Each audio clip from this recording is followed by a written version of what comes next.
Asmadgurubhyo Namaha, Srimati Ramanujaya Namaha. Last week, there was a conference on the life and works of Sri Nathamuni or Sri Nathamuni at the Statue of Equality of Sri Ramanujacharya in Hyderabad. It was presided by my Acharya, Sri Tridandi, Chinna Sriman Ramanuja Jeeyar Swamiji, and it was supported by the central government. The president of ICAS, Indian Council of Astrological Sciences, Sri Arjabhushan Shukla, presided over it and supported the entire program along with other Acharyas. Mr. Shukla, he is also the head of the department of Bharatiya Vidya Paricheedana at the Indira Gandhi National Center of Arts. So the event was to commemorate the 1200th anniversary of Sri Nathamuni. Sri Nathamuni is the Acharya of Sri Ramanuja. He is considered to be the foremost Acharya who re-established the Vishistadvaita philosophy and brought it to the current generations. The foremost scholar and Acharya of the Vishistadvaita philosophy and the Bhakti tradition that many schools have adopted today. Very recently we celebrated the 1000 years of Sri Ramanuja, and Sri Nathamuni was 1200 years. He decorated this earth 1200 years ago. As a part of this, many scholars across India spoke in English, Tamil and Telugu. So I am giving the links to these presentations below this video in the description. So please go through them. It was a divine experience and a great churning of the mind also going through these discourses. So Sri Nathamuni gave us three key works. One is the Nyaya Shastra, the other is the Yoga Rahasya, and then obviously the biggest contribution is the Divya Prabandhams or the songs of devotion by Alvars, the great saints towards Bhagavan, Sriman Narayana. So first let's take Nyaya Shastra. So the Nyaya Shastra of Sri Nathamuni is not the Nyaya Shastra of the Nayayikas of the established by Gautama. The lectures in this series dedicated themselves on explaining the Nyaya Shastra of Sri Nathamuni. This Nyaya Shastra is the basis for Vishistadvaita philosophy. It talks about establishing the knowledge about what is Jeeva, what is Prakriti and what is the Paramatma. Iswhara Paricheedana. It was presented in one of the lectures. And also how three pramanas are accepted by Vishistadvaita as main, which is the pramana, anumana and shabda. And all other pramanas that are given by other schools like Nayayikas or Mimamsakas, etc., like let us say upamana or comparison, it is basically deduced from these three basic pramanas. So another lecture talks about that. Nyaya Shastra of Sri Nathamuni was actually lost. That book is not available.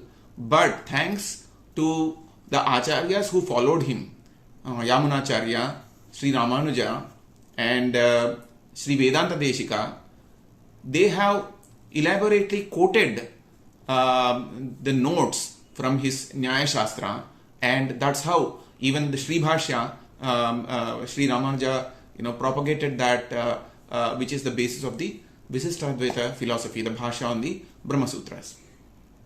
Then coming to the next one is the Yoga Rahasya. The talks on this Yoga Rahasya were really splendid for me, especially because I am a yoga practitioner. So a scholar there, he asked about comparison between Ashtanga Yoga of Patanjali Maharshi and the Yoga Rahasya as presented by Sri Nathamuni. Now, as is again noted by various philosophers of the Vishistadvaita school who followed Sri Nathamuni, the Yoga Rahasya of Sri Nathamuni differs a bit from Patanjali, while there are similarities also, right? So if you see the Patanjali Ashtanga, but again the scholars talked about unifying these both philosophies together, because these are all contemporary things, right? Now there are different paths that different people have taken. In the Ashtanga Yoga, for example, the Yama, Niyama, Asana, Pranayama, Pratyahara, these aspects, one scholar said that these are automatically given to the Prapannas, to the Acharyas by God himself. Now you can also say that how did those guys attain that stage? Because in their previous lives they could have practiced all of these. So now they are into the Dharana, Dhyana and Samadhi. Now Dharana, Dhyana, Samadhi means they are explained differently by the Vishistadvaita school. You are completely filled with that Pratima or that idol of Lord, and that is not a path towards getting something else. That is God himself, because he is everywhere, right? So a devotee, a bhakta, is constantly filled with that dharana or dhyana of God, and his mind is completely filled with that Supreme Lord everywhere. And as per Patanjali Yoga Sutra, Kaivalya is the highest goal. So enjoying yourself as everything, right? Iswhara Pranidhan, or surrendering to God, is also a tool to realize yourself. But as per the Yoga Shastra of Sri Nathamuni, the Jiva and Paramatma are nothing but they are two sides of the same coin, two ends of the same thing. So they say that that you cannot just limit yourself to realizing yourself. You have to realize your relation with the other side, which is the Supreme Self. They are not different as per Vishistadvaita. Some people say Vishistadvaita is duality. It's not, right? It states that the Jiva, Prakriti and Paramatma are always together. So if you are understanding what is Jiva, you should know what is his relation to the Paramatma. What is the relation, right? And how Paramatma pervades everything. So here the unison, or basically the togetherness, is always there. It's not that you have to unite yourself someday with the God and lose yourself. You and that Paramatma are always together. The Mukti is about you leaving your ego and saying that I really don't exist. I am as if I don't exist, right? It is He who is everything for me, for everyone else, right? So they are always together. So that's how the surrender to the God, the prapatti, etc., as described in Yoga Rahasya, everything is yoga. It's not just your asanas or dharana or dhyana, right? You are constantly immersed in that. There is a story that is explained of an Acharya of who followed Sri Nathamuni, and Nathamuni's disciple. Nathamuni says to his disciple that you have to impart all this knowledge to my grandson Sri Yamunacharya. So his disciple is in his last stages in dhyana, in samadhi, meditating upon God. Then Sri Yamunacharya comes there, but Yamunacharya is not visible. He is hiding in a corner, sitting in the corner. But this saint, who is waiting for Sri Yamuna, in his samadhi only utters words saying that did somebody from this particular gotra, this particular family, is he present here? He asks a question. Then everybody finally says that how come you are in dhyana, right? Didn't even open your eyes. How do you know he is sitting in a corner? Then he says that it's not me. The God who is with me, the Paramatma, he just bent his head and looked at the other side. He is waiting for Sri Yamunacharya. So that's how the yoga, the siddhi of that saint is explained, that he is together with God always. Right? And it's the God who is directing me. Hey, you see, that guy has come, and he can experience that and tell that. It's a beautiful explanation. Right? So that is how and then Sri Yamunacharya himself, who is the Acharya of Sri Ramanuja, he basically, when he's in his last stage, he leaves his body. He's left his body, right? But he's waiting for Sri Ramanujacharya, and his 3 fingers are folded. So when Sri Ramanujacharya comes there, and then he promises to fulfill those 3 wishes, Sri Yamuna opens up his fingers slowly, one by one. That is the siddhi of that saint, that he controlled his 3 fingers and opened them even though his prana left his body. He could control a part of his prana in his finger. Sri Nathamuni himself is the greatest of the yogis. He is told to have left this body in yoga, right? So he basically again talked about the unison of yoga the practices of yoga and the bhakti to God.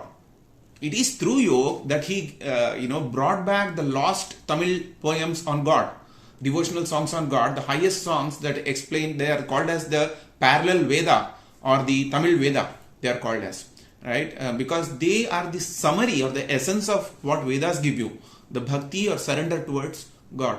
So there were great Alvars, saints, who left this earth 5,000 years ago, 5 to 4,000 years ago. And that whole knowledge was lost. Those whole songs were lost. Sri Nathamuni, through his yogic powers, meditated upon one of those foremost Alvars, Sri Nammalvar. And Sri Nammalvar, through his meditation, he could get hold of Sri Nammalvar, and Sri Nammalvar transferred all those 4,000 hymns in Tamil towards God, Sriman Narayana, to Sri Nathamuni. So that was his yogic power. He could meditate and then see the Darshana Samanakara of Sri Nammalvar. So that is the yogic strength of Sri Nathamuni. And similarly, Sri T. Krishnamacharya, who is considered to be the father of modern yoga, he is a Vishistadvaitin, right? Nowadays people basically give yoga a different meaning. That's okay, they can give it. There were other schools also. But the father of modern yoga, Sri T. Krishnamacharya, he claims to have similarly received yoga rahasya from Sri Nathamuni, because their times again don't match. Sri Krishnamacharya says that he went to a particular temple of Sri Nathamuni, and then there, in his meditation, he obtained the concepts of yoga rahasya, and that's how he brought back that lost knowledge. And there are books by yoga rahasya by Krishnamacharya. So then there are lectures in this whole series about the Tamil songs, and also about the Pancharatra tradition of worshipping the idol form of Sriman Narayana, and all the prescribed rules and regulations of Pancharatra are explained in one of the topics. How Agamas, some people think that they are not part of Vedas and then deride them. That's not the real case. Pancharatra has been given a highest status even in Mahabharata by Sri Vedavyasa Mahamuni and many others, right? And then some other conferences talk about the Muktakas, the hymns sung by Sri Nathamuni himself to his Aacharyas, Sri Nammalvar and Sri Madhurakavi Alvar, and also by other Acharyas who followed Sri Nathamuni and who sang about Sri Nathamuni. There is a very beautiful lecture on Arayar Seva. Arayar Seva means song and dance before God, as was formulated by Sri Nathamuni. The Divya Pramandas, or the Tamil songs that Sri Nathamuni received, he was a great musician also. So he gave them the meter and music, the tunes, and he used to sing them and dance before God. So that tradition also continued throughout till this day. If you go to the best of the Sri Vaishnava temples like Sri Rangam and many others, you see this Arayar Seva where people are dancing and singing before God, enacting the stories of various Puranas and Itihasas before God, and serving Him through that. Jai Sriman Narayana. Please to catch these lectures through the links and the descriptions that I have given below this video. I thought I should do at least this much to bring back the glory of Sri Nathamuni. By the way, Sri Nathamuni was a South Indian, but he travelled all the way and he stayed in North India, in Vrindavan, Nath Dwara, all those things, basically the Nath names. These are all, if you see, they are coming from Sri Nathamuni. So this whole sampradaya that is established by Sri Ramanuja, because of the grace of Sri Nathamuni and Sri Yamunacharya, the whole bhakti tradition is the root of what you see today. And this philosophy didn't start from Sri Nathamuni. Yeah, we have to remember that. This philosophy was given by Alvars, and Sri Nathamuni brought back that lost philosophy through his yoga and meditation to us today. Right? So from time to time such acharyas take birth who bring back the tradition or the philosophy or the thought process that was lost and give it back to us. Jai Sriman Narayana, Srimati Ramanujaya Maha Asmad Gurubhyo Namaha.